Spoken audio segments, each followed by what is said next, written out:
नमस्कार मित्रांनो, जय महाराष्ट्र। शिवसेना ठाकरे गटाच्या तब्बल 6 खासदारांनी मोठी बंडखोरी केली। त्यातच काल या बंडखोर खासदारांच्या शिंदे गटातील विलीनीकरणाला लोकसभा अध्यक्ष ओम बिर्ला यांनी मंजुरी दिली होती। शिवसेना ठाकरे गटासाठी मोठा धक्का मानला जात होता आणि त्यातच आता टीएमसी या फुटीर खासदारांना बैठकीसाठी बोलवल्याने विरोधक चांगलेच आक्रमक झाले आहेत। मित्रांनो, कोणत्याही महत्त्वाची बातमी पाहूया। विरोधकांनी जोरदार विरोध करत बैठक सोडली आणि बैठकीवर बहिष्कार टाकला। यावर नुकताच खासदार अरविंद सावंत यांनी मोठं विधान केलंय।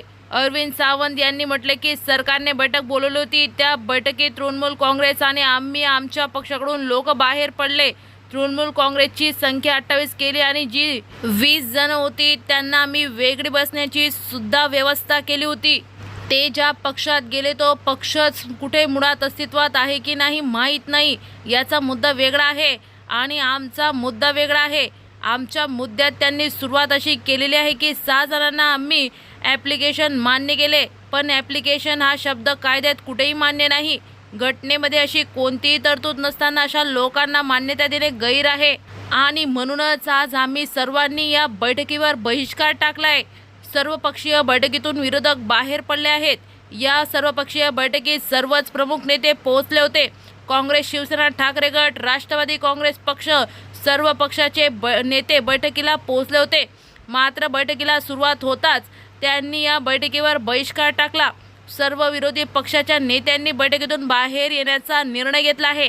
तर दुसरीकडे मात्र ठाकरेंच्या शिलेदाराचा जोरदार हल्लाबोल त्यांनी केलाय। हा शिलेदार थेट रिंगणात उतरूनच उद्धव ठाकरेंच्या बाजूने उभे राहून त्यांनी समोरच्या पार्टीला प्रत्युत्तर दिलंय। अयोध्यातील राम मंदिरात दानपेटीतील चोरी झाल्याने समोर आली आहे। यावरच ठाकरे गटाने आक्रमक पवित्रा घेतला आहे।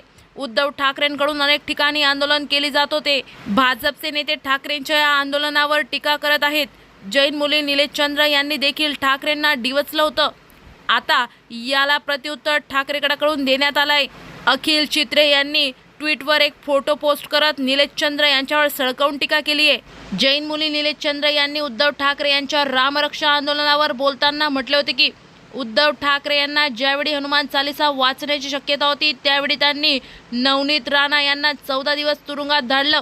त्यांना आंदोलनात धड वाचता देखील येत नव्हतं आणि याच टीकेवर ठाकरेंच्या शिलेदारांनी जोरदार प्रत्युत्तर दिलंय।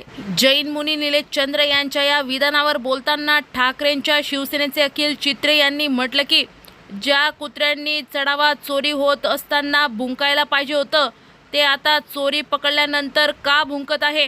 याचा अर्थ इतकाच की चढावा चोरीत फक्त 20 नव्हे तर त्यांना पाठीशी घालणारी काही कुत्रीही सहभागी होती। त्यातलं एक कुत्रं मुंबईत निलेश चंद्र या नावाने मोकाट फिरत आहे। पवित्र धर्माच्या आड लपून स्वतःला वाचवण्याचा प्रयत्न करत आहे, अशी जोरदार खंबीर टीका ठाकरेंच्या एका बड्या शिलेदाराने केली आहे। मित्रांनो, आपण सध्या बघतोय सोशल मीडियावर भाजपला चांगलंच ट्रोल केलं जातंय। शेतकऱ्यांच्या गंभीर प्रश्नांवर, नीट परीक्षेच्या फुटीबाबत तसंच इतर काही राजकीय मुद्द्यांबाबत चांगलंच भाजपला डिवचलं जातंय। जनता हळूहळू आता भाजपला सवाल करू लागली आहे आणि आता कॉक्रोच जनता पार्टी देखील एकत्र येऊन भाजपचा थेट बहिष्कार करते।